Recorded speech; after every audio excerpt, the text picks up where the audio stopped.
Terrell, why don't you share with us about your ministry at Living Stones? I know you've touched everyone here. You've touched Laura. What's it like, and what are you hoping to accomplish? Well, first of all, if I can just say thank you for allowing us to come here and for sharing with your congregation. It's been a great day for us. And I just want to say, too, that we had something in common. You mentioned that your hair had changed from black to gray. Mine's changed from red to a chemically dependent blonde. Our ministry is Living Stones, and it really was a direction from the Lord in my life. I was serving on the staff of a large evangelical church 16 years ago, and I really felt God impressing on me that He had something for me to do, and it wasn't what I was doing at that church. So I stepped out on faith, and after I resigned, now hear this, because it was after I resigned that the Lord showed me what He wanted me to do.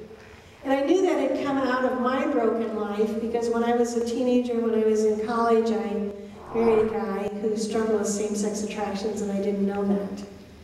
We went on to serve in ministry. He was a youth pastor, and while we were serving in that church, after 8 years, he was arrested for being caught in a homosexual act with a minor. You can kind of imagine that blew our marriage apart. He went on to live homosexually and died of AIDS.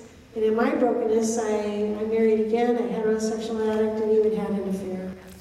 So I know that God's grace covers all sin. There's nothing that we have done that God cannot redeem. And that's the story of our ministry. We love working with families. We love working with individuals.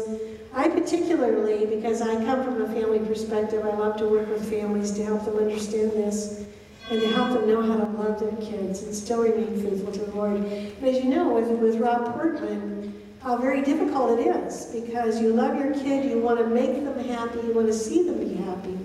So to be able to walk with God and to remain faithful to His Word in spite of the way your children are going is not an easy thing.